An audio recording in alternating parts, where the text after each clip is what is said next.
자, 이제 이번 시간에 133페이지 7번 제목의 경매, 개공과 이제 부동산 경매 파트를 한번 좀 볼 건데, 이 경매 말씀드리기 전에 우리가 수업 들어가기 전에 이제 일반 거래 시장이 있잖아요. 일반 거래 시장. 그러니까 이제 일반 거래 시장이라고 하면 뭐 매매, 임대차 뭐 이런 시장을 말하는데, 이 임대차, 그러니까 매매 교환 이런 시장 자체가 1년에 한 300만 건 정도 이렇게 이상 좀 써져요. 우리 2017년도 같은 경우는 한 340만 건 정도 매매하고 임대차 계약이 실제 작성됐다 그러는데,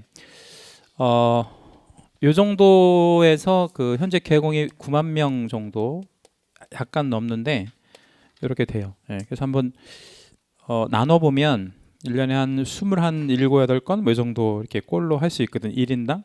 그러면 한 건 쓰면 뭐 100만 원만 잡는다고 치면, 그냥 평균적으로 봤을 때 그러면 한 뭐 2천 한 7, 800 이 정도 연봉이 되잖아요. 그러면 괜찮은 거예요? 안 괜찮은 거예요? 이제 통계적으로 보면 안 괜찮죠. 왜 안 괜찮냐면 예를 들어서 그렇게 벌어가지고 내가 월세가 뭐 1년 다 내면 월세만 한 5천 낸다. 뭐 월세 400이면 5천이니까요. 그렇게 내면 내가 월세도 못 버는 것들이 있죠. 그죠? 그러니까 이게 쉽지 않은 그런 거죠.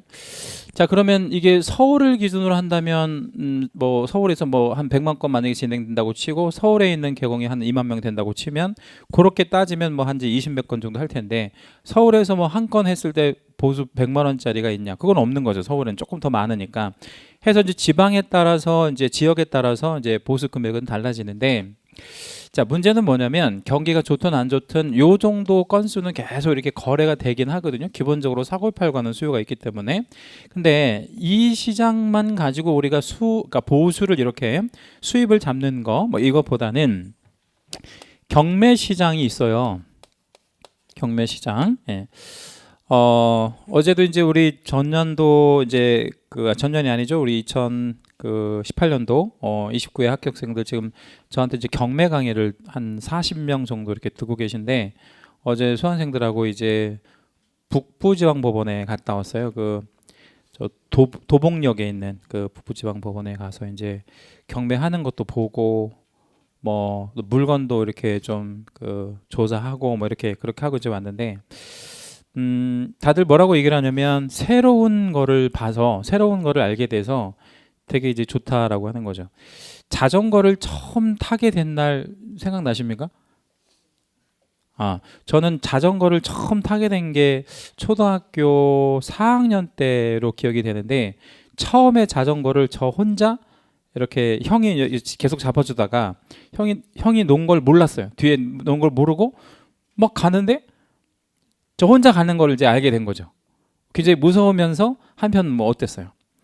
엄청난 희열 같은 거 막 생기잖아요. 나 혼자 이제 자전거를 탈 수 있구나. 그게 이제 지금도 생각이 나는데, 그런 느낌 같은 것들을 받으셨대요. 왜 그러냐면 경매를 통해서도 돈을 벌 수 있다. 뭐 이런 거 이제 생각하게 되니까.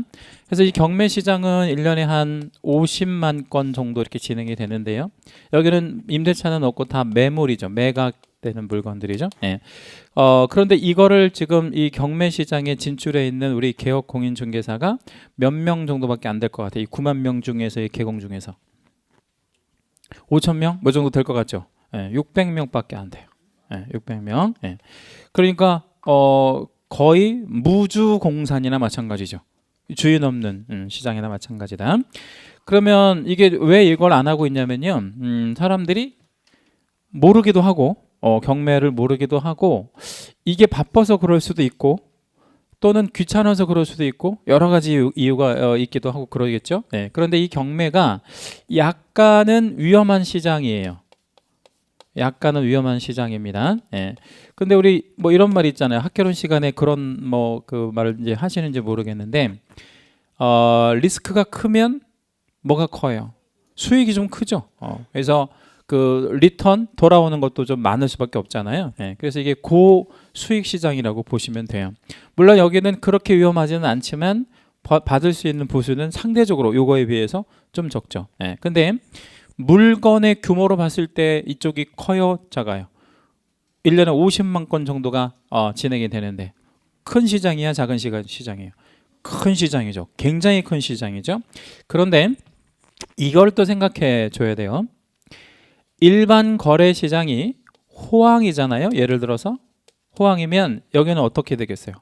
불황이에요. 왜 불황일까요?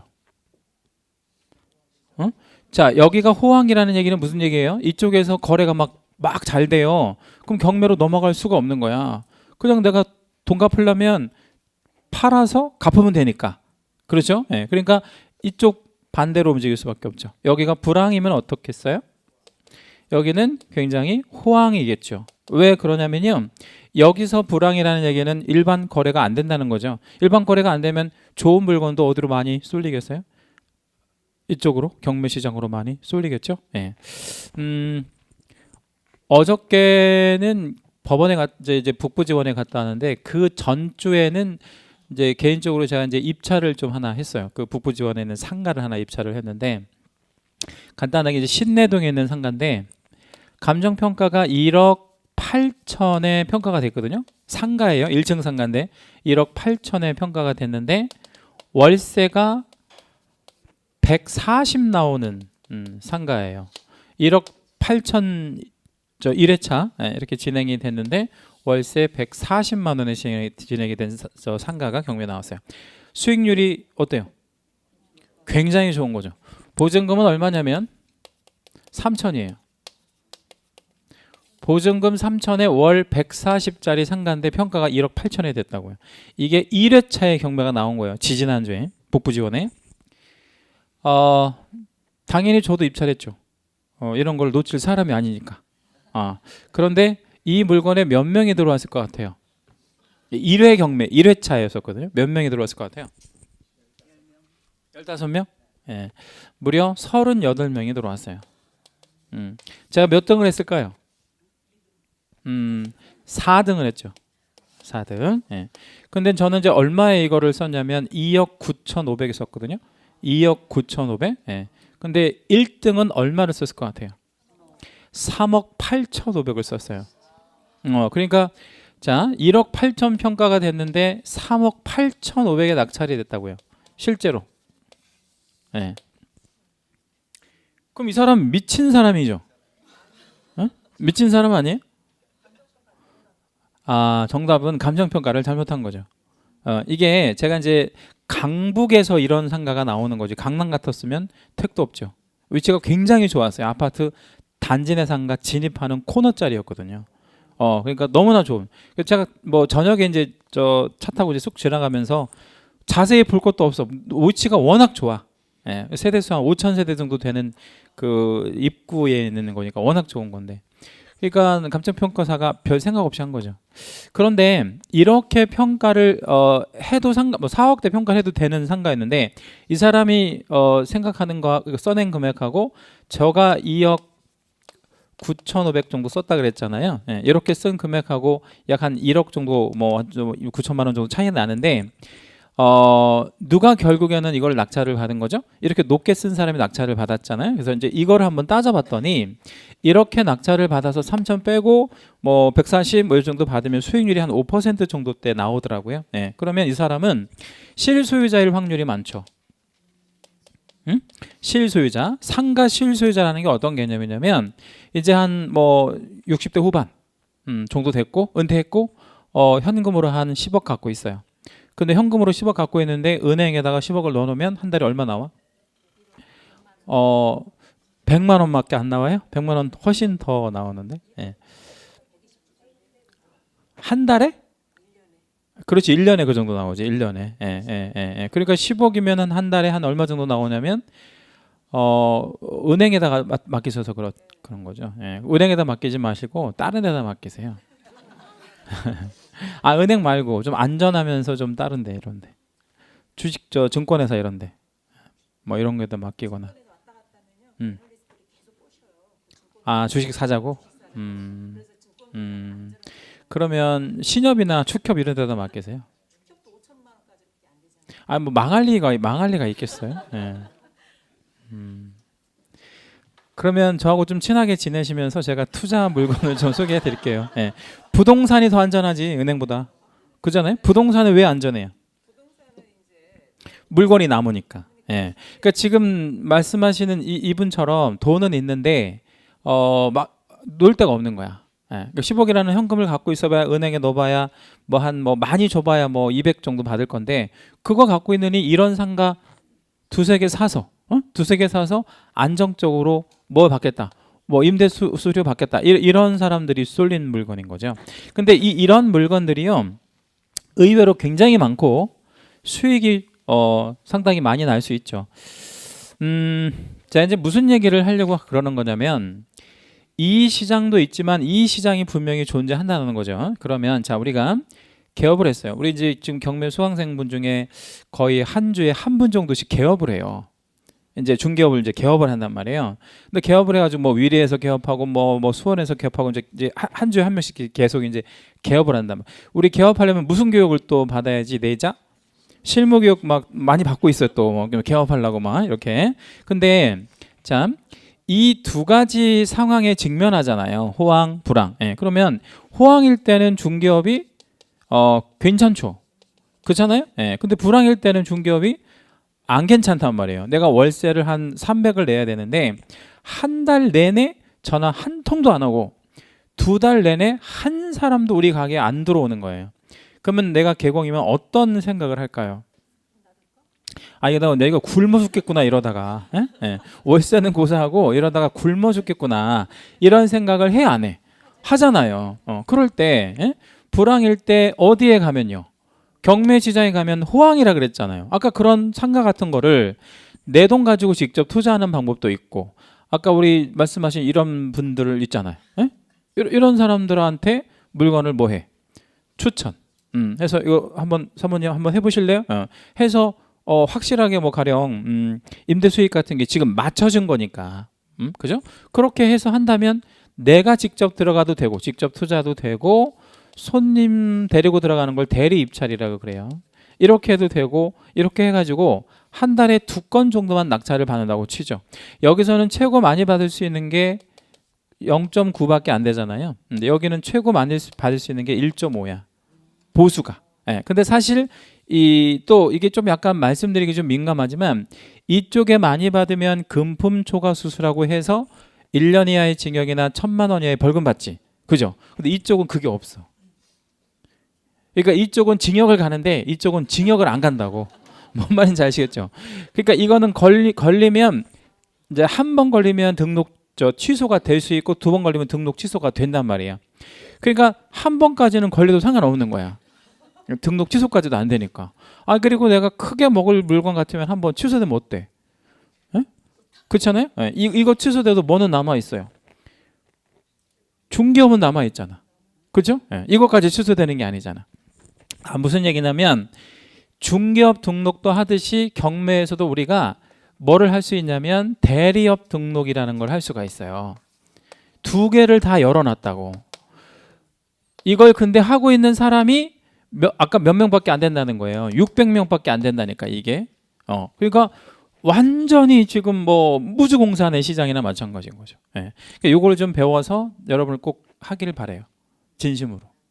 왜냐하면 이것만 가지고는 이제 경쟁이 워낙 치열하니까 나중에 여러분 현업에 가서 꼭 성공한다는 보장이 없다라는 거죠. 그리고 제가 이제 강의를 하면서 요즘에 굉장히 보람이 많이 되는 게 좀 있어요. 뭐가 많이 보람이 되냐면 요즘에 20대 뭐 이제 좀 청년들이 가장 힘들어하는 게 뭘 것 같아요? 그러니까 오늘 아침에 출근하는데 그 라디오에 이런 거 나오더라고요. 요즘에 20대 청년들한테 물어봤대. 크리스마스 선물로 뭘 받고 싶냐고. 그랬더니 직장이래. 직장. 이거 좀 가슴 아픈 거죠. 저때 직장은 선택할 수 있었어요. 저때의 직장은 선택할 수 있었다고. 저는 대학교 4학년 때 취업을 했거든요. 대학교 4학년 때 11월 달에. 그러니까 쉽게 말하면 취업을 나간 거지. 학교는 다니고 안 다니고. 그냥 안 다니고 학점은 그냥 올 A뿔. 왜냐면 취업이 나갔으니까. 근데 그건 저만 나갔겠어요? 아니면 대부분의 학생들이 다 그랬겠어요? 대부분의 학생들이. 그것도 선택해서 나갔단 말이에요. 뭐 은행, 뭐 증권에, 저 때는 증권회사가 굉장히 좋았거든.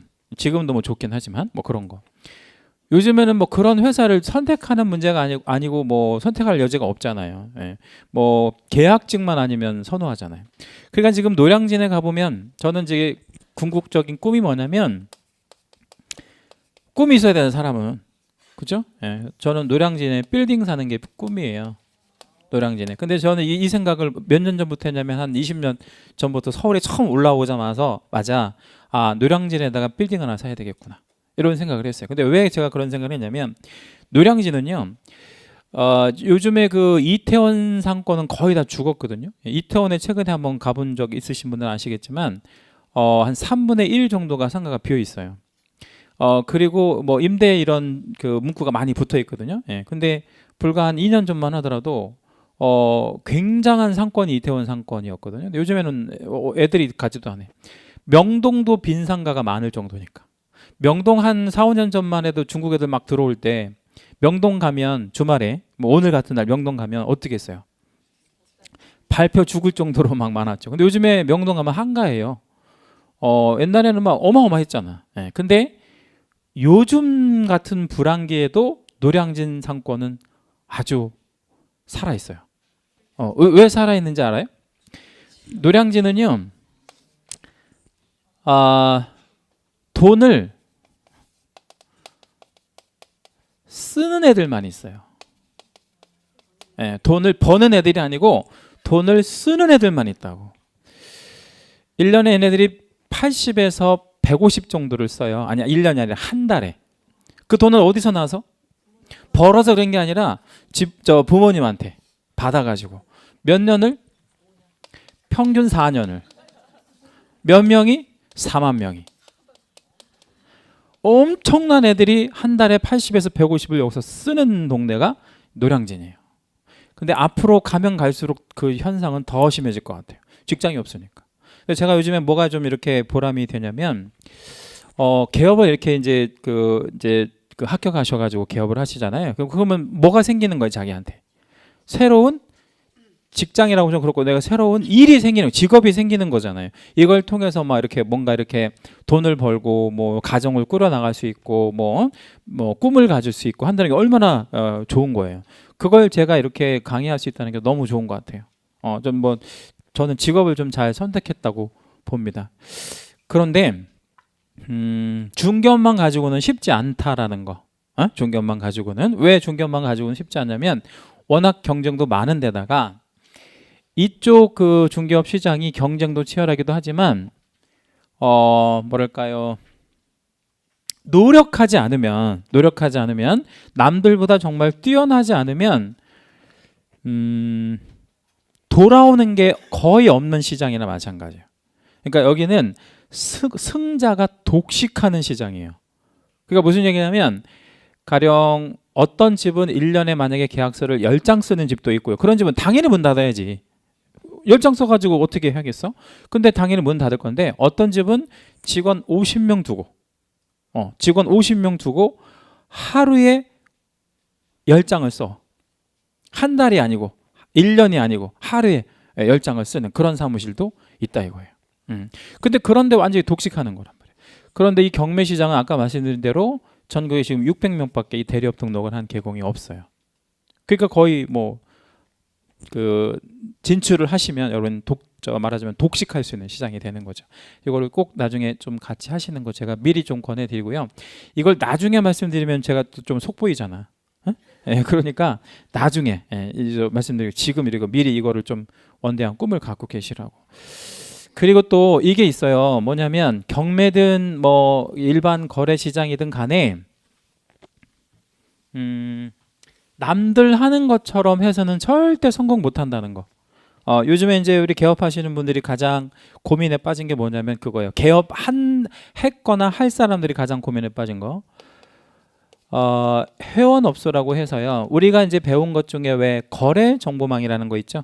그 거래 정보망에 가입을 하려면 사실은 1년 사용료만 내면 되거든요. 예, 그런데 이 현업에 있는 개공들이 얼마나 나쁜 짓을 하냐면 여러분이 진출하는 거를 반대하고 여러분이 진출하면 경쟁자가 되잖아요. 예, 그러니까 못 들어오게 하려고 거래 정보망을 자기들도 좀 사유화시켜서 못 들어오게 해요. 해서 그걸 만약에 가입하려면 돈을 요구해요. 이걸 회원업소라고 그래. 예. 이거를 1억은 조금 비싼 동네고 경기가 좋을 때 1억이고요. 지금 한 서울이 한 3천 정도 하는 것 같아요. 서울이 좀 괜찮은 곳이 한 3천. 지방은 한 1,000만 원 정도에서 한 500 정도 이렇게 요구를 해요. 이거 가입하려고 할 때. 예. 그럼 이거를 낼 거냐 말 거냐 이걸 고민을 많이 해요. 그래서 이제 저한테 상담을 되게 많이 하거든요. 3천 내고 회원업소를 사서 내가 거래정보에 가입하는 게 나아요? 아니면 그냥 하는 게 나아요? 이렇게 이제 질문을 많이 하시는데 제가 이거 질문할 때마다 드리는 결론은 뭐냐면 이거에 가입하고 말 거를 고민할 시간에 전단지라도 하나 만들어서 뿌려라. 열심히 하는 사람한테 이런 게 뭐가 필요해? 필요 없고 열심히만 하면 성공할 수 있다. 근데 이 회원업소에 또 가입하면 어떤 문제가 있냐면 돈도 돈인데요. 여기는 놀아야 돼. 언제 다 놀아야 돼? 일요일 날 다 놀아야 돼. 일요일 날 다 놀고 토요일 날 오후에 뭐 4시 이후에는 열면 안 돼. 왜냐면 그냥 룰이 그렇게 돼 있단 말이야. 우리도 주말에 쉬자 뭐 이래가지고 토요일 날도 그냥 일찍 문 닫고 일요일 날 뭐 다 쉬고 뭐 이런다고. 그런데 물론 모르겠어요. 뭐 제가 얘기하는 게 여러분 뭐 동의하실지 안 하실지 모르겠는데 내 사업이라고 차려놨으면 일요일 날도 해야지. 일요일 날 손님 많이 오는데 그잖아요. 그런 사고를 할 수 있으면 이런 거 안 해도 돼. 필요 없다고. 그냥 내가 열심히 하겠다는데 어떡할 거야? 그럼 내가 물건 많이 모집하고 또 손님 많이 확보해서 우리 사무실에서 혼자 하는 걸 무슨 중개라고 하죠 우리가? 단독 중개하면 되잖아. 그렇게 하면 되잖아. 근데 그럴 생각이 없는 사람은 이걸 가입해야 돼. 돈을 내고. 그래서 이제 회원업소에 들어가서 기존 개공들한테 물건도 받고 손님도 받아서 하는 방법밖에 없는 거죠. 또는 나는 모험하는 거를 싫어한다. 그러면 어디서 해야 되냐면요. 여기서 해야 돼. 이게 아파트가 있으면 단지 한 1,000세대 정도 되잖아요. 여기 이제 상가가 있어. 여기 아파트 입구야. 여기에서 해야 돼. 모험하기 싫으면. 이거는 무조건 성공할 수 있는 자리예요. 근데 여기서 성공하잖아요. 그러면 10년 있다가도 계속 이 자리에 있을 거야. 20년 있다도 계속 이 자리에 있을 거라고. 왜냐면 먹고는 사르니까. 그런데 이런 거 말고 이런 것도 한번 해볼 수 있어요. 나는 사무실을 강남에다 한번 오픈하고 싶다 이거야. 강남에다가. 강남 오픈을 해. 강남 어디다가?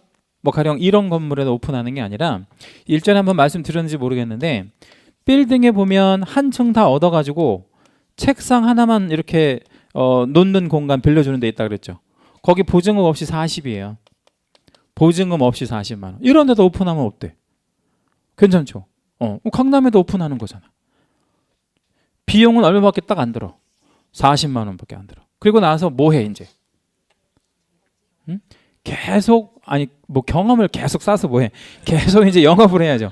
영업을 어떻게 하냐면 이 강남에 있는 빌딩이나 뭐 상가나 이런 거를 이제 우리 전문 용어로 탄다고 그러거든요. 왜 탄다 그러냐면 엘리베이터를 가지고 가서 내려올 때 이렇게 걸어 내려오면서 입주하는 사람, 우리 이 건물 같으면 꼭대기가 8층인가요?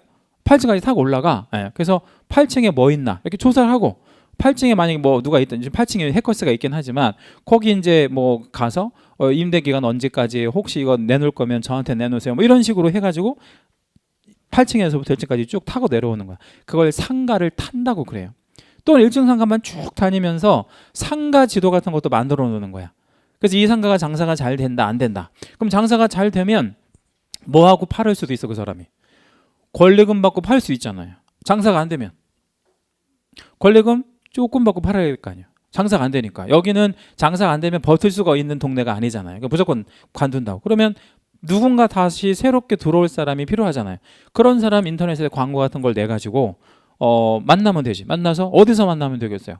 뭐 여기 그 건물 커피숍 같은 데 있으면 거기서 만나도 되고 아니면 굳이 개공 사무실에서 좀 오고 싶다 그러면 오라고 하면 되지 뭐. 일전에도 말씀드렸듯이 이 건물에 이제 한 귀퉁이에 뭐 쓰는 데가 있다 그랬어요. 계약서 쓰는 방 있잖아요. 거기 가서 계약서 쓰면 되는 거지. 그리고 여기 많은 사람들은 다 누구라고 하고 내 직원들이야 이렇게 소개도 좀 해주고 이렇게 그렇게 하면 되는 거잖아. 그러니까 꼭 굳이 돈을 가지고 할 생각하지 말고 이렇게 하는 사람들도 당연히 있다는 거죠. 그러니까 남들 안 하는 식으로 이렇게 하면 분명히 성공하실 수가 있어요. 그러니까 뭐 이거 회원업소를 할 거냐 말 거냐 이걸 고민할 게 아니라. 예. 자, 그런 측면에서 이 경매가 여러분한테 새로운 하나의 시장이 좀 됐으면 하는 마음으로 한번 볼게요. 일단 경매, 부동산 경매의 대상은요, 토지와 그 정착물 뭐 이런 게 이제 다 우리 경매가 경매 물건이 될 수 있어요. 그러니까 쉽게 말하면 우리가 중개 대상물이라고 말하는 거 있죠, 그죠? 예, 그런 것들은 다 경매에 나온다 이렇게 이제 보시면 됩니다. 자, 그러면 우리 거기 보조단에다가 하나만 좀 그려놓기로 하겠습니다. 뭘 하나 좀 그려놓냐면 중개 대상물이라는 거 하고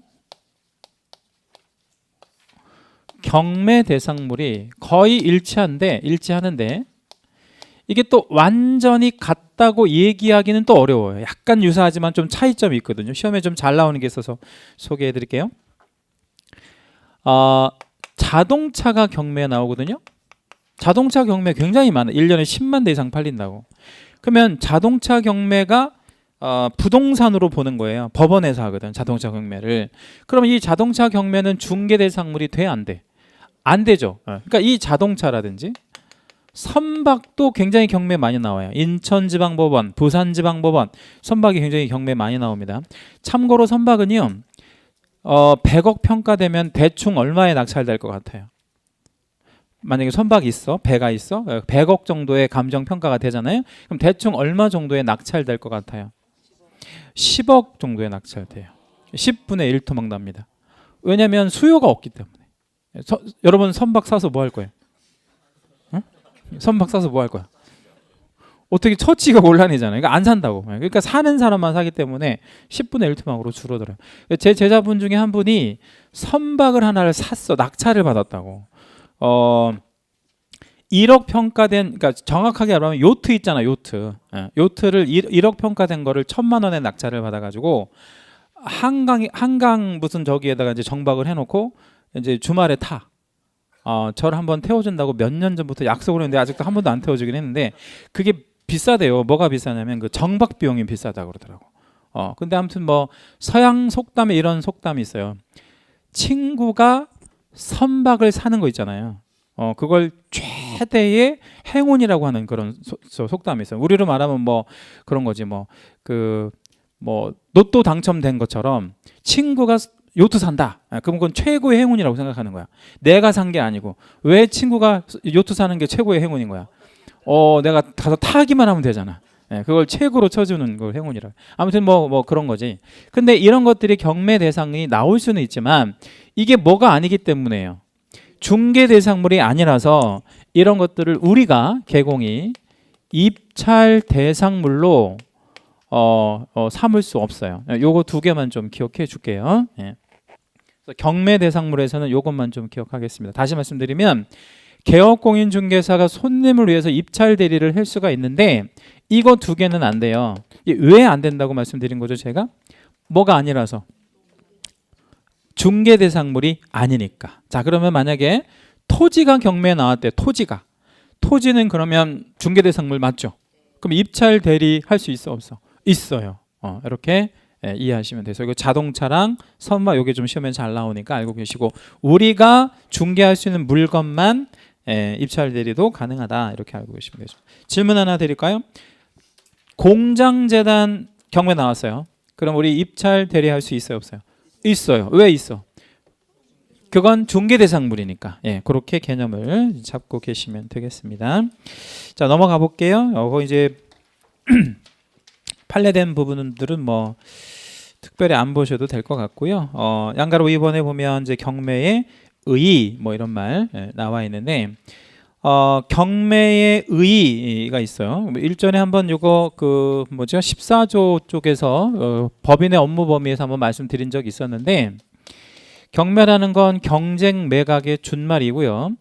이거하고 좀 비슷한 개념이 공매라는 것도 있다 그랬죠, 그죠? 그래서 경매는 이제 이렇게 진행하는 겁니다. 채권자가 채무자한테 받을 돈이 좀 있는데 채무자가 계속해서 안 갖고 있어요. 그래가지고 이제 채권자가 독촉 절차를 이제 최종적으로 진행하는 거, 이거를 강제로 진행한다 그러죠. 그래서 강제 집행하는 거를 경매라고 이렇게 생각하시면 되고, 한마디로 말하면 경매는 뭐 받으려고 하는 거다? 돈 받으려고 하는 거구나. 네, 이렇게 생각하시면 되겠어요.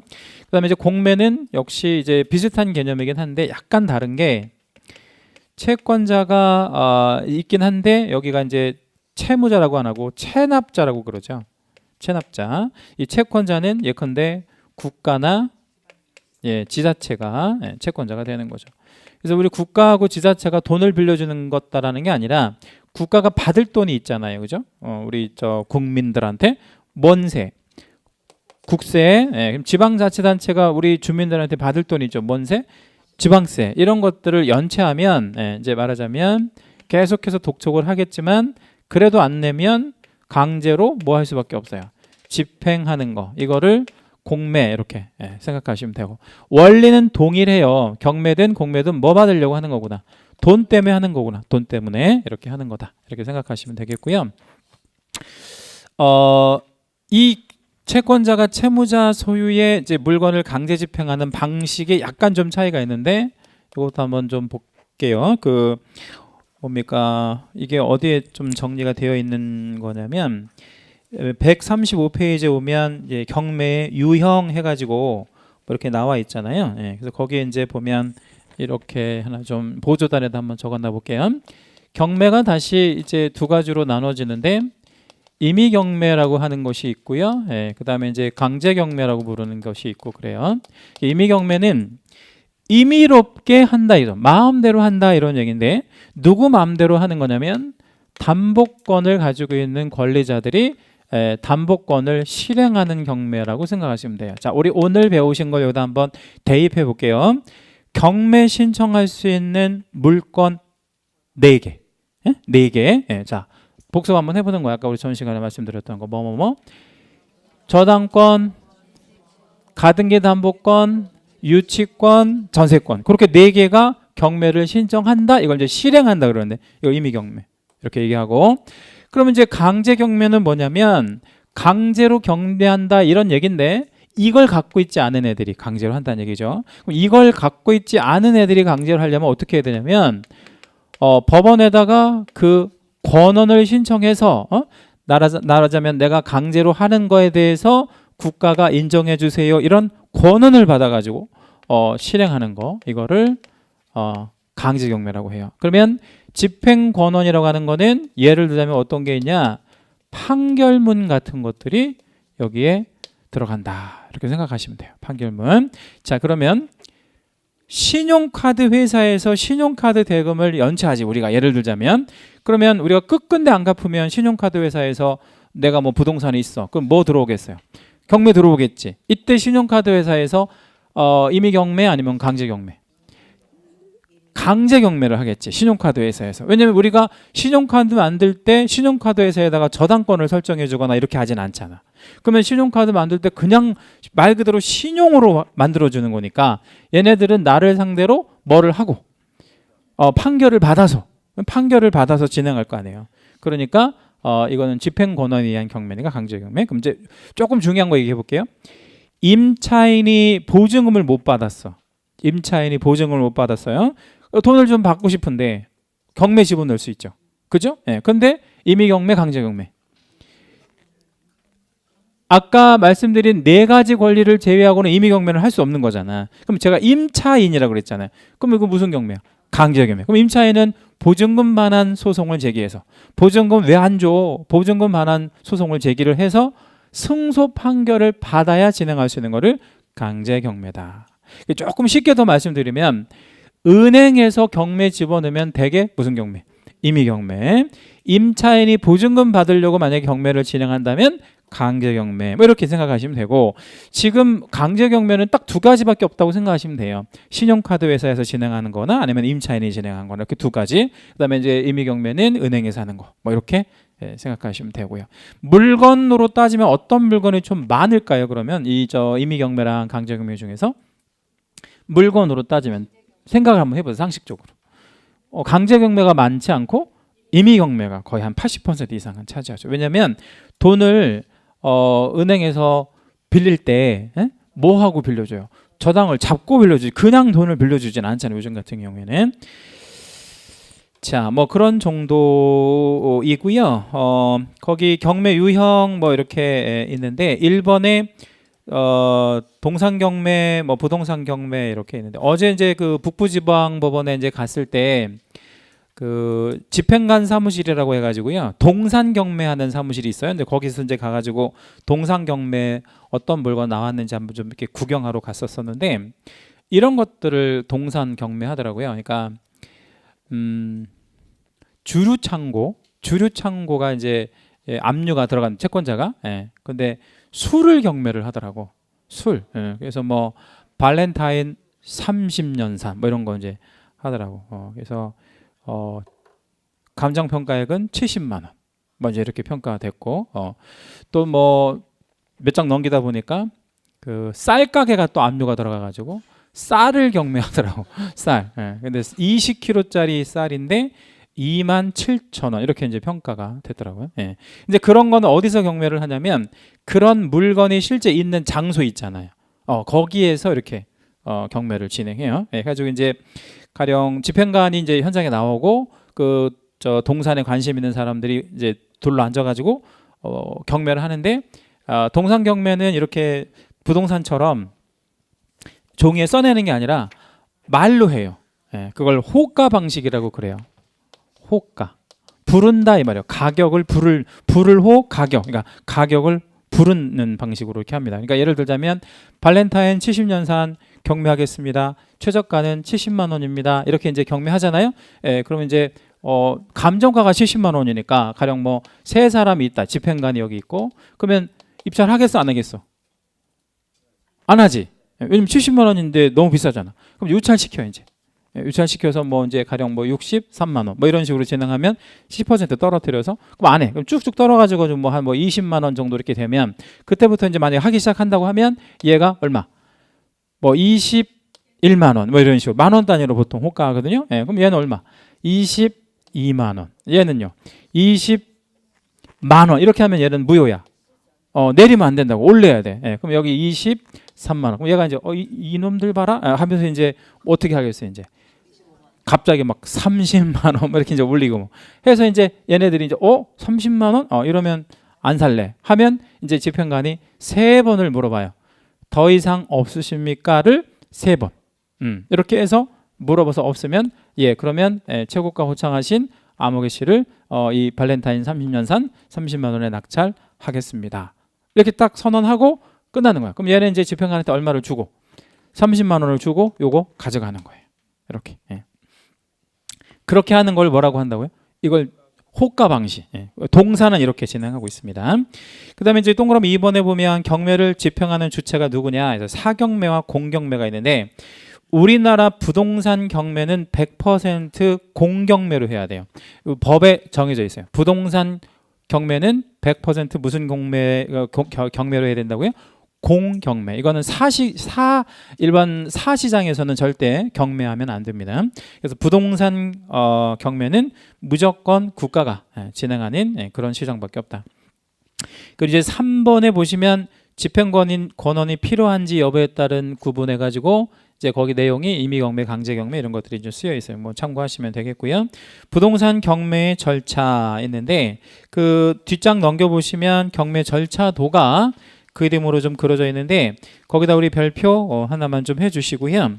이 절차를 뭐 암기하시거나 그러시라는 게 아니라 이 경매 절차에서 시험이 잘 나오는데 흐름으로 좀 이해만 하고 계시면 돼요. 몇 가지 좀 중요한 게 있고 잘 나옵니다. 시험은 위에서 아래로 진행하는 방식이 이제 정상적인 방식인데 경매를 신청하죠. 채권자가 받을 돈 있는 사람이.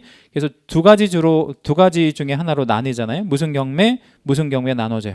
임의경매, 강제경매. 그래서 어찌됐든 간에 신청하는 내용이 다를 뿐 신청한 이후의 절차는 동일하게 진행됩니다. 그래서 이제 경매 준비 절차를 이제 진행하게 되고 배당 요구 종기를 지정해서 받을 사람 있는 것들을 이제 다 요구를 받아 배당 요구를 그래서 이거를 권리 관계를 확정한다 이렇게 생각하시면 되는데 거기 배당 요구 종기일 지정 관련해서요. 거기 좀 줄을 맞춰서 왼쪽 보조단에다가 이렇게 하나만 적어 놓을게요. 배당은 두 가지로 이제 구분하는데 따로 배당 요구를 안 해도 당연히 배당을 받는 당연 배당자라는 자들이 있고 그렇지 않고 적극적으로 법원에 알려야만 하는 신청 배당자 이렇게 두 가지로 나눠져요. 이거를 당연 배당, 신청 배당이라고 이렇게 표현을 합니다. 이거는 뭐 그 원리적으로 이해하시면 충분히 이해하실 수 있는 부분이라서 이해를 한번 시켜봐 드릴게요. 자, 경매를 주관하는 게 민사집행 담당 판사가 주관하거든요. 그러면 사람이 경매를 주관하잖아요. 사람이. 그러면 그 사람이 알고 있다 그러면 무슨 배당이겠어? 당연 배당. 그 사람이 모른다 이러면 그건 신청 배당이겠지. 다시 사람이 경매를 주관하는데 당연히 알 수 있는 사람이 있어. 그러면 당연히 줄 거고. 근데 모른다 그럼 뭐예요? 신청 배당 이렇게 생각하면 되겠죠. 자, 그러면 질문 한번 드려볼게요. 저당권자 당연 신청. 당연. 예, 맞았어요. 왜 저당권은 당연 배당일까요? 등기에 공시가 되어 있으니까. 그렇죠? 자, 그러면 오늘 배운 거 한번 해볼게요. 확정일자 있는 임차인. 신청 정답. 자, 왜 신청일까요? 확정일자 있는 임차인은 왜 신청일까? 확정일자가 있는지 확정일자가 없는지 누가? 판사가 알 수가 없죠. 예. 이거는 신청 배당. 이렇게 구분하시면 돼. 예. 어렵지 않죠, 이거? 예. 이거 별 하나만 할게요. 예. 근데 조금 어려운 거 한번 해볼게요. 조금 어려운 거. 국가가 세금을 못 받았대. 조세 채권. 당연일 것 같죠? 신청이야. 왜 그럴까요? 등기가 안 돼 있으니까. 조세 채권이 있는지 없는지 판사가 어떻게 알아? 근데 왜 우리는 조세 채권이면 당연 배당이라고 생각할까요? 애국심 때문에 그래. 애국심. 애국심 때문에 국가는 당연히 줄 것 같아 이런 느낌 들잖아요. 그런 거 아니에요. 조금 더 해볼까요? 최우선 변제권. 그것도 신청이지. 근데 최우선 변제권도 왠지 뭐 할 것 같아? 당연 배당일 것 같죠. 그런 건 측은지심이라 그래. 측은지심. 그렇게 따지지 않는다는 거예요. 그러니까 원리만 기억하시면 돼. 공시가 돼 있어? 그럼 당연 배당. 공시가 돼 있지 않아? 신청. 이렇게. 임금 채권자. 임금 채권이면 얼마나 불쌍해. 근로자들이 일해주고 돈을 못 받았는데 그러면 뭐야? 당연 신청. 신청. 왜 신청? 모르잖아. 임금을 받았는지 안 받았는지 몇 달 안 받는지 어떻게 알아. 그러니까 이건 당연히 신청이다. 이렇게 생각하면 되죠. 원리만 이해하시면 돼요. 해가지고 이제 그걸 다 정리해서 배당 요구 종계를 지정해서 다 알려주고 배당을 다 받은 다음에 이제 권리관계를 확정 짓고 매각기일을 지정해서 공고하고요.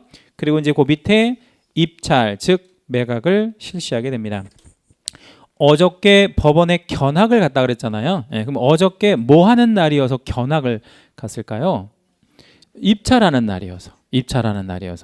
그러면 우리가 입찰하기 전에 물건을 조사는 언제 해야 돼? 그날 아침에 가서 해야 돼? 아니면 그 전에 미리 해놨어야 돼? 미리 전에 해놨어야지. 며칠 전부터 해놔야 되고 입찰 이제 장에 가서 말 그대로 입찰만 하는 겁니다. 자, 거기 입찰 실시 왼쪽 보조단에다가 이렇게 한번 적어볼게요. 뭘 좀 적어볼 거냐면 경매를 나 혼자 하는 거를 단독 입찰이라고 하거든요. 근데 단독 입찰이 아니고 예를 들어서 최저가가 1억짜리인데 3명이 써낸 거야. A, B, C 이렇게 3명이 써냈어요. 근데 A가 얼마에 썼냐면 1억 2천에 써낸 거예요. B는 1억 1,500에 써냈어요. C는 1억 깼어 냈어? 자, 세 명 다 유효한 입찰이다, 무효 있다?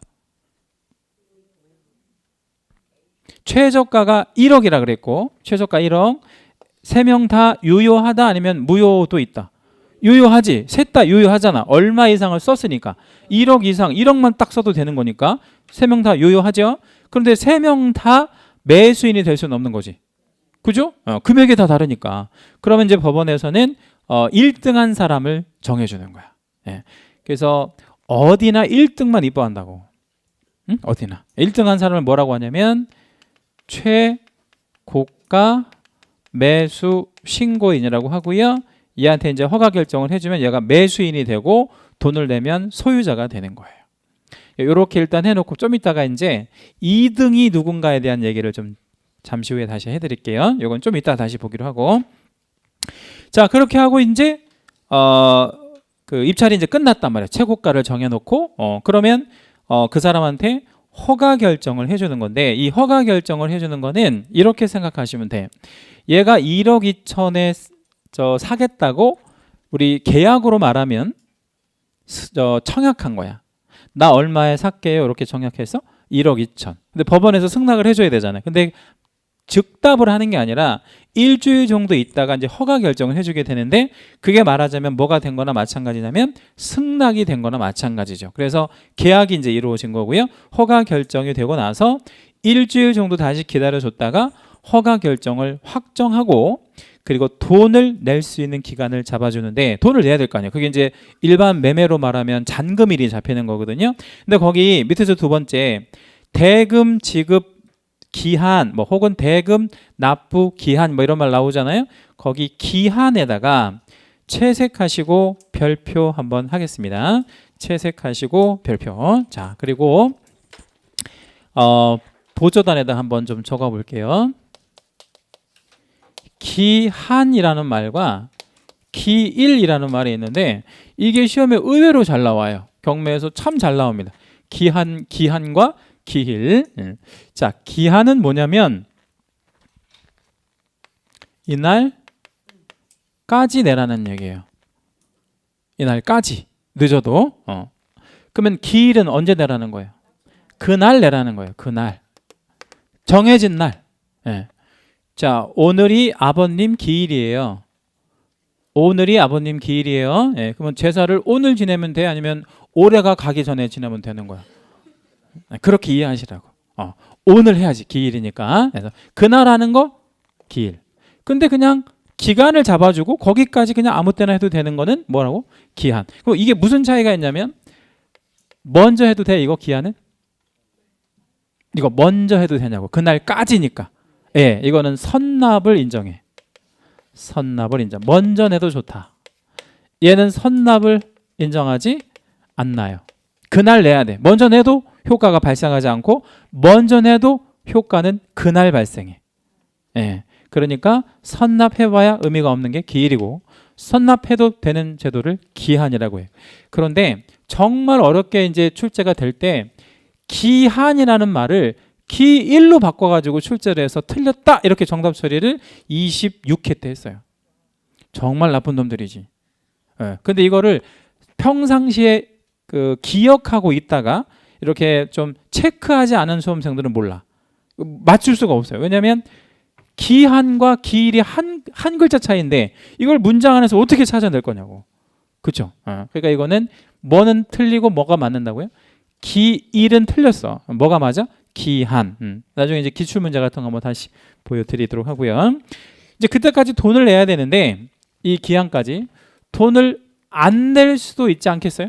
예, 그럼 그 돈을 안 내면 어떻게 할 거냐? 오른쪽으로 빠져. 이제 내면 배당하고 끝날 건데, 돈을 안 내면 오른쪽으로 빠진다고. 그래서 돈을 안 내면 다시 하는 매각을 무슨 매각이라 한대? 재매각. 거기 재매각에다가 밑에다가 가로 한번 열어주시고, 우측 재매각 밑에다 이렇게 쓰세요. 대금 미납이라고.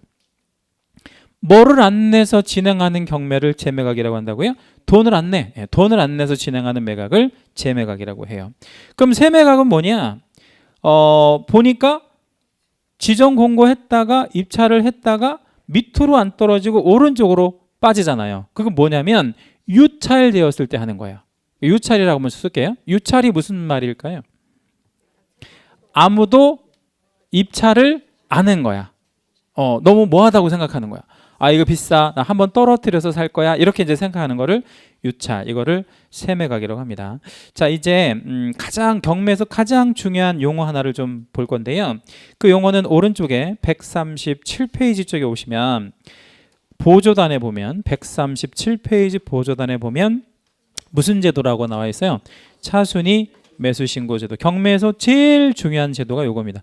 차순위 매수신고제도. 거의 뭐 매년 나오다시피 하는 그런 건데, 제가 이거를 한번 좀 설명을 좀 드릴 건데 약간 어렵기도 하고요, 뭐 재밌기도 하고 그래요. 자, 칠판을 좀 보면 최고가 아까 1억짜리 물건에 3명이 입찰했다 그랬죠, 그죠? 3명 입찰했는데 1등이 뭐 한 거야? 최고가 매수신고예요. 그러면 B랑 C는 뭐 한 거야? 떨어진 거지. 떨어졌으면 그냥 집에 가면 되는 거잖아요. 근데 집에 갈 때 이 최저가 1억짜리면 얼마를 걸어야 되냐면 최저 매각가의 10%면 얼마죠? 1,000만 원을 10%를 내가 써내는 금액이 아니라 팔고자 하는 10%, 팔고자 하는 10%를 보증금으로 걸고 들어오는 게 경매예요.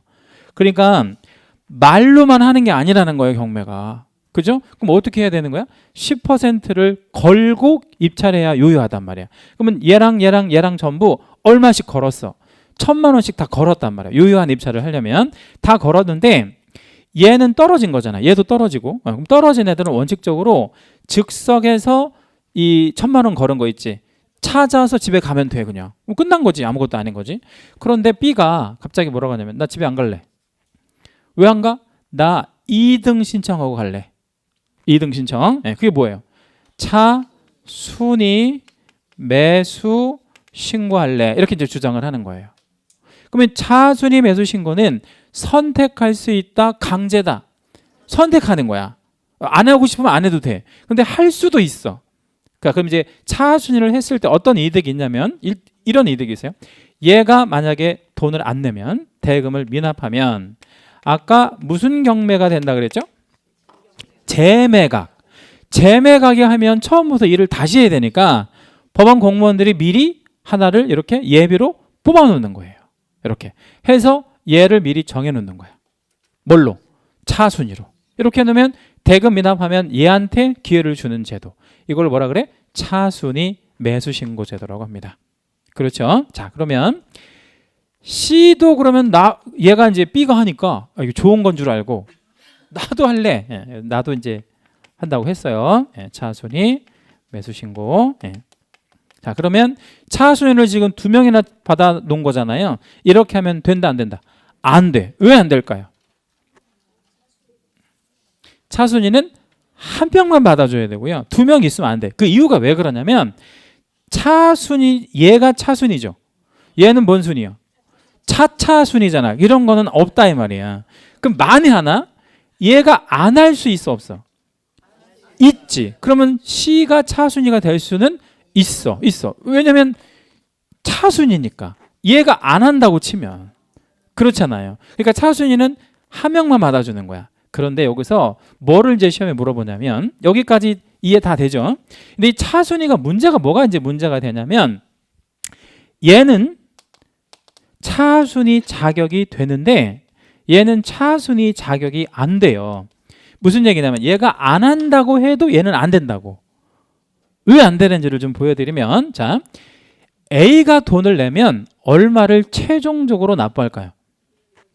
A가 내면 1억, 그러니까 이 1,000만 원까지 포함해서 다 내는 돈이 얼마야? A가 내면 1억 2천을 다 내야지. 왜? 얼마를 써냈으니까요. 1억 2천을 써냈으니까. 근데 만약에 B가 내면 얼마를 낼 거냐 한번 생각해봐요. B가 내면 1억 1,500만 내겠지. 그죠? 그럼 얘가 내는 거하고 얘가 내는 돈이 부족하잖아.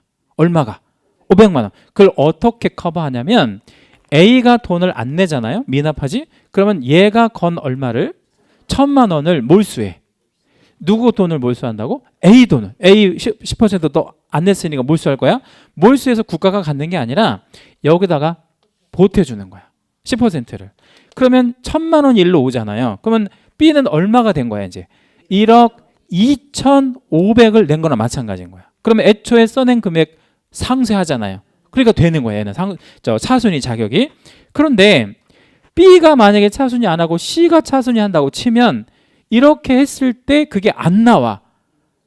뭐가 안 나오냐면 1,000만 원을 몰수해서 얘한테 붙여줘도 얼마에 부족한 거야? 1억 2천에 부족하잖아. 얘는 그래서 차순위가 안 된다. 아니 이거에 이거 바뀌었어요. 이렇게 최저가의 10%로. 근데 여기서 시험이 어떻게 나오냐면 27회 때는 가로 넣기로 나왔어요. 가로 넣기로 어떻게 나왔냐면 이 사례를 약간만 숫자만 바꿔주는 거지. 뭐 가령 최저가가 얼마고 얘네들이 얼마를 썼는데 얼마 이상을 써낸 사람을 최고가로 하느냐, 이 가로 넣기가 나온 거야. 그럼 여기 이거를 가로 넣기 문제라고 치고 이 사건에서 얼마 이상 써내야 차순위가 될 수 있어. 1억 1,000. 그게 정답이었어요. 가로 넣기 문제가 나온 게. 네, 그래서 이거 매년 나오는 게 차순위다 이 말이에요. 자, 그러면 차순위를 이제 얘는 안 된다 그랬죠. C는. 그럼 이제 B가 차순위를 했다고 치죠. 그러면 A가 건 10% 있죠. 이거 돌려받지 못하고 일단 법원에서 갖고 있다가 얘가 돈 낼 때 되면 이제 그거 공제하고 1억 2천을 내야 되는데 안 냈다. 그러면 얘한테 이제 자격을 다시 준다 그랬잖아요. 이때 얘는 이제 뭐가 아닌 거냐면 차순위가 아닌 거고 얘가 대금을 미납하니까 최고가가 되어버리는 거야. 그럼 얘는 얘한테 몰수한 1,000만 원에다가 자기가 써낸 금액 1억 1,500을 내면 전체적으로 납부한 거 다 되는 거지. 말하자면 그렇게 이제 진행하니까 얘가 건 1,000만 원도 일단 주면 돼, 안 돼?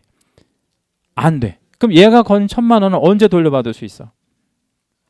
얘가 대금을 납부하면 돌려받아. 자, 얘가 대금을 납부하면 그냥 끝난 거잖아요. 누가 매수인이 된 거야 이제? 얘가. 그러니까 이제 끝난 거니까 내가 건 1,000만 원은 돌려받는 거야. 그래서 차순위의 보증금은 언제 돌려받느냐? 이것도 시험에 나온 적이 있다고. 그럼 언제 돌려받아? 최고가가 대금을 납부했을 때 돌려받는 거야. 그럼 얘가 돈을 안 내면 나는 이제 돈을 더 내야 되는 상황이 되는 거죠. 그걸 차순위라고 이렇게 얘기합니다. 다시 한번 해볼게요. 차순위는 무조건 해야 돼? 아니면 선택하는 거야? 선택. 아무도 안 해도 상관은 없습니다.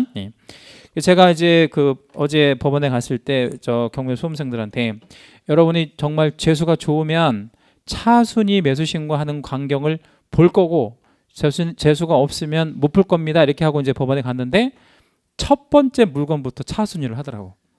그러니까 재수가 좋은 거지. 아무튼 뭐 그런 거죠. 재수 좋으면 그런 거 볼 수 있어. 그렇습니다. 자, 이제 넘어가 볼게요. 경매 절차 넘어가고 138페이지 이제 8번 제목에 경매와 매수 신청 대리업. 여기다 우리 별표 한번 해주시고, 아까 제가 우리가 공인중개사 자격이 있으면 중개업도 할 수 있지만 무슨 업도 할 수 있다 그랬어요? 대리업. 이 대리업이라는 게 이제 그 정식 용어가 매수 신청 대리업이라고 그래요. 매수 신청 대리업. 그럼 이 매수 신청 대리업은 이제 어디에 가서 하는 거냐면 법원에서 해야 되게 다겠지. 그래서 거기 매수 신청 대리업 제목 옆에다가 땡땡 하나 해주시고 지방 법원 이렇게 한번 쓸게요. 지방 법원. 우리 중개업 등록은 어디 가서 하죠? 시군구, 구청 가서 하잖아요. 근데 대리업 등록은 어디 가서 한다고? 지방법원 이렇게 가서 하시면 돼요. 그러면 우리 대리업 한 개공은 등록증이 몇 장 있겠어요? 대리업 등록한 개공은 등록증이 몇 장 있겠어? 2장. 누가 교부한 등록증하고 그 구청장이 교부한 등록증과 또 누가 지방법원장이 교부한 등록증 2장 있겠지. 그러면 누가 교부한 등록증이 더 폼나겠어요? 사무실에 이렇게 등록증을 걸어놨단 말이에요. 이거 똑같이 등록증이야 여기가. 그런데 누가 교부한 등록증이 폼나겠냐고. 구청장이 아니면 지방법원장. 구청장 도장은 요만하면 지방법원장 도장은 요따만해요. 왜 그럴까요? 권위 때문에 그래. 법원의 권위 때문에. 그래서 대통령 도장보다 커. 지방법원장 도장. 왜냐하면 우리나라가 법치국가니까 법원장이라면 굉장한 권위가 있는 거죠. 이거 딱 걸어놓으면 폼나겠죠. 일반인들이 봤을 때 뭔가 있어 보이잖아요. 예. 그리고 명함을 팔 때 뭐라고 팔 수 있겠어요? 명함을 팔 때 서울중앙지방법원 매수신청 대리업 등록업체 이렇게 해놓겠죠. 등록만 하면 되잖아. 예, 폼나지. 그것도 빨간색으로 명함에다가. 예, 폼나지 않아요? 예. 자, 이제 대리업 관련해서 박스 하나를 볼 거고요. 이쪽에서 나오는 문제는 무조건 여기 박스에서 나올 거예요. 그러니까 요거 표만 좀 잘 알고 계시면 무조건 하나는 맞춘다. 자, 일단 대리업 등록은 계곡만 받아줍니다. 계곡만. 예, 이게 무슨 얘기냐면 나는 공인중개사인데 중개업은 안 하고 싶은 거야. 나는 대리업만 하고 싶을 수 있어 없어요? 그럴 수 있잖아. 근데 그게 안 된다는 얘기예요. 그러면 나는 뭐를 해야 대리업도 가능한 거야? 중개업도 해야 내 신분이 개공이 되고 개공이 돼야만 대리업도 하는 거예요. 다시 말씀드리면 공인중개사 자격을 가지고 대리업만 하는 거는 안 된다는 거지. 그러면 이거를 하려면 무슨 등록을 먼저 해야 되는 거야? 중개업 등록. 그럼 중개업 등록을 한다는 거는 신분이 뭐로 바뀌는 거예요? 개업 공인중개사가 되고 나서 대리업을 해야 된다 이 말이죠. 자, 그러면 이걸 간단히 이렇게 표현할 수도 있네요. 중개업만 하는 개공이 있을 수 있죠. 중개업만 하는. 중개업도 하고 대리업도 하는 개공이 있을 수 있다는 얘기야. 그런데 뭐만 하는 개공은 없다는 거야. 대리업만 하는 개공은 절대 없다 이거죠. 예, 그렇게 해주지 않는다. 따라서 이 대리업을 겸업 업무라고 그래요. 뭐랑 같이 할 때 허용해주는 업무다. 중개업이랑 같이 할 때 허용하는 업무지 단독으로 대리업을 허용하지는 않아요. 왜냐하면 이것만 한다고 했을 때 부를 말이 없죠. 이것만 하면 이 사람을 뭐라고 해? 대리업자라고 하면 좀 그렇잖아. 대리업자라고 부르지 않잖아요. 그러니까 같이 할 때 이걸 이제 허용하는 거죠.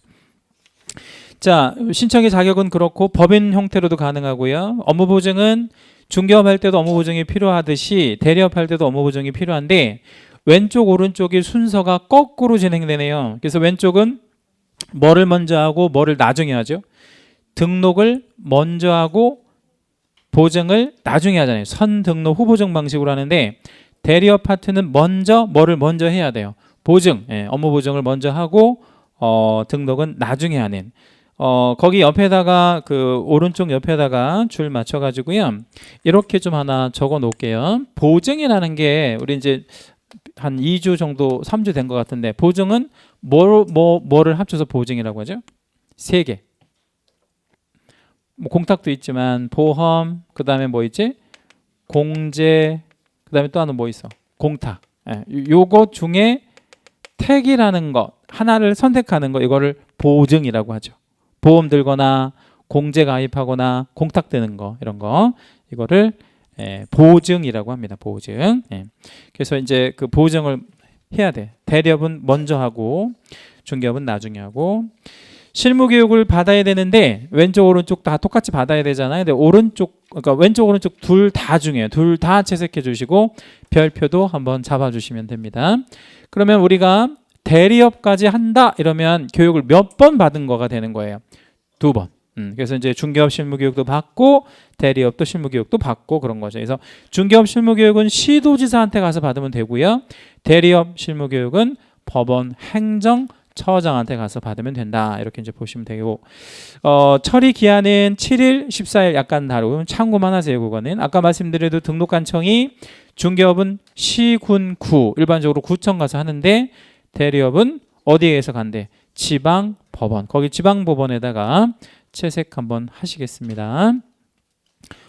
우리 동네에는 지방법원 없으면 어떻게 해서 할까요? 지원에 가서 하면 좋잖아. 근데 안 돼. 무조건 법원 있는 곳에 가서 해야 돼. 그러면 자 우리 경기도 같은 데는 서울은 동서남북 중앙에 다 있으니까 뭐 가까이 가서 하면 될 거 아니에요. 근데 경기도 같은 경우는 법원이 북부, 남부 해가지고 북부에 의정부에 하나 있고 남부에 수원에 하나밖에 없어. 그러니까 예를 들어서 안양, 안산 이런 데서 만약에 대리업하고 싶은 사람들은 어디에 가서 해야 돼? 수원에 가서 해야 돼. 안양, 안산 이런 데 지원이 있긴 한데 예. 따라서 지방 법원이 있는 곳에 가서 할 수밖에 없다. 그다음에 이제 업무 보증은 왼쪽 오른쪽 다 보니까 개인 개공은 얼마 이상을 설정을 해요? 1억 원. 네, 근데 여기서 1억 원을 설정한다는 게 결국에 왼쪽 거를 하면 오른쪽 거는 묻어간다는 거예요? 아니면 따로 설정해야 된다는 얘기예요? 따로 이게 별개다 이 말이죠. 법인은 2억, 분사무소 1억 뭐 각각 해줘야 되고요. 거기 보조단 오른쪽에다가 간단히 사례 하나만 적어 놓을게요. 사례형 계산 문제 출제 잘 되고 자, A 법인이 있는데 분사무소를 20개를 만들었다고 치고 20개 전부 대리업도 다 한대. 대리업 예, 다 겸업으로 할 거예요. 예, 라고 했을 때 이 법인의 보증 총액은 얼마 이상이냐 이렇게 문제가 나왔어요. A 중개법인이 있는데 분사무소 20개 대리업까지 다 할 거고 예, 그리고 보증 총액은 얼마냐 이렇게 이제 문제가 나왔다. 계산 문제 24억은 아닙니다. 조금 더 쓰세요. 24 얼마죠? 26억은 아닙니다. 44억이 필요하지. 44억 이상. 예. 왜 44억이 필요할까 생각해 봐요. A법인의 주된 사무소가 중개업을 위해서 2억이 필요하지. 그리고 분사무소 하나마다 1억씩이니까 20억. 그럼 얘랑 더하면 22억이잖아요. 그죠? 근데 얘가 전부 뭘 다 한다고? 대리업. 더블이야. 곱하기 2 하면 돼. 그럼 얼마? 44억 이상 이렇게 필요한 거죠. 예, 이렇게 사례형으로 잘 나오니까 기억하고 계셔야 되고. 개인이다 그러면 그냥 2억이잖아요. 예, 근데 이렇게 법인 같으면 분사무소까지 줘서 간단한 계산 문제 잘 주고요. 자, 이제 밑에 보면 취급 물건은 왼쪽 일반 중개업 시장은 거래 이제 중개하는 거니까 중개 대상물 다 하면 되는데 오른쪽 대리 파트는 아까 말씀드린 대로 경매 대상물 중에서 중개할 수 있는 것만 가능합니다. 거기다가 가로 하나 열어주시고 2개 안 되는 것만 기억하겠습니다. 뭐하고 뭐가 안 된다 그랬죠 아까? 자동차하고 선박. 예, 그거는 적어주신 다음에 X 표시로 확실히 이렇게 메모를 해놓으세요. 자동차랑 선박은 왜 안 된다는 거예요? 중개 대상물이 아니라서 이건 우리가 입찰 대리 대상물로 삼을 수 없다. 자, 업무의 상호관계 이렇게 있는데 중개업은 단독으로 가능한데 대리 파트는 중개업 등록이 유효한 상태에서 대리업 수행 가능하다. 거기 그 업무의 상호관계에다가 별 2개 하시고요. 그 박스 전체에서 제일 중요한 건 그겁니다. 자, 그리고 보조단에다가 이렇게 한번 메모해 놓을게요. 중개업이 있고 대리업이 있는데 이게 취소가 된 거예요. 중개업 등록 취소. 예, 그러면 이쪽에 영향을 주겠다 안 주겠다? 주겠죠. 왜냐면 이거는 중개업을 같이 할 때만 허용하는 업무잖아요. 그럼 여기도 어떻게 해야 돼? 취소시켜야 되는 이런 문제가 나오죠. 여기가 유효하지 않으니까 여기는 당연히 취소해야 되고 반대로 한번 해볼까요? 여기가 취소될 수 있어 없어요? 대리업 취소. 예. 그럼 이쪽에 영향을 준다 안 준다? 이건 안 줘. 이쪽에는 영향을 미치지 않아요. 이거는 계속해도 된다는 얘기야. 그 대신 이게 취소 먹으면 아무것도 하면 안 돼. 다. 그래서 아까 제가 왜 이런 말씀 드렸잖아요. 이쪽 거 보수 많이 받았을 때 이거는 상관없다고. 그건 이제 요거가 취소되는 거는 이쪽에 영향을 미치지 않는 그런 부분이죠. 자, 소공이 우리 중개업무 할 수 있나요, 없나요? 소공이 중개업무 할 수 있죠. 예, 근데 소공이 절대 뭐를 하면 안 되냐면 매수 신청 대리 업무를 하면 안 돼요. 그 왜 그러냐면 업무 수행 불가 이렇게 돼 있죠, 그죠? 거기다가 가로 하나만 열어주신 다음에 이렇게 적을게요. 매수 신청 대리업은 소위 직접 출석주의라고 하는 굉장히 중요한 원칙 하나가 작용하는데, 자, 변호사가 소송 대리를 하고 있어요. 소송 대리를 변호사가 하고 있는데 변호사가 직접 법원에 나가면 돼요? 아니면 사무장 보내면 돼요? 변호사가 직접 가야 돼? 사무장 보내도 돼? 안 되지. 변호사가 소송을 대리하는 거니까. 마찬가지예요. 우리가 입찰 대리를 할 때 소공을 보내면 안 된다 이 말이에요. 그러면 법원에 출석해서 입찰 대리를 하는 거는 누가 직접 가서 해주라는 얘기야. 개공이. 누구 보내지 말고, 소공 보내지 말고. 결론, 소공은 입찰 대리 이런 거 매수 신청 대리 업무 할 수 있다 없다? 없다. 그러면 이건 누구만 해야 돼? 개공만. 그럼 소공이 나 너무나 대리하고 싶어. 평생의 소원 입찰 대리하는 거야. 그럼 어떻게 하면 되겠어? 개공이 돼서 하는 거는 상관없지. 근데 소공 신분으로는 절대 하면 안 된다. 그걸 맨 밑에 있는 직접 출석주의라고 합니다. 뭐 그런 정도 보시면 되겠고요. 사편에 있는 용어는 앞에서 다 말씀드린 거기 때문에 뭐 따로 뭐 시간 내서 강의는 하지 않도록 하고요. 한번 뭐 읽어 보셔도 되고 뭐 특별히 안 보셔도 되겠습니다. 자, 오늘은 여기까지 하고요. 다음 주에는 1월 1일 날이라 수업이 없어요. 우리가 다음 주에 1월 1일 날에 수업 없고 1월 8일 날 그죠? 1월 8일 날 저 개강하는 걸로 그렇게 하도록 하겠습니다. 그리고 이제 1월부터는 기본서를 이제 가지고 오시면 되겠습니다. 자, 아무튼 여러분 저 새해 복 많이 받으시고요. 새해에 뵙겠습니다. 수고하셨습니다.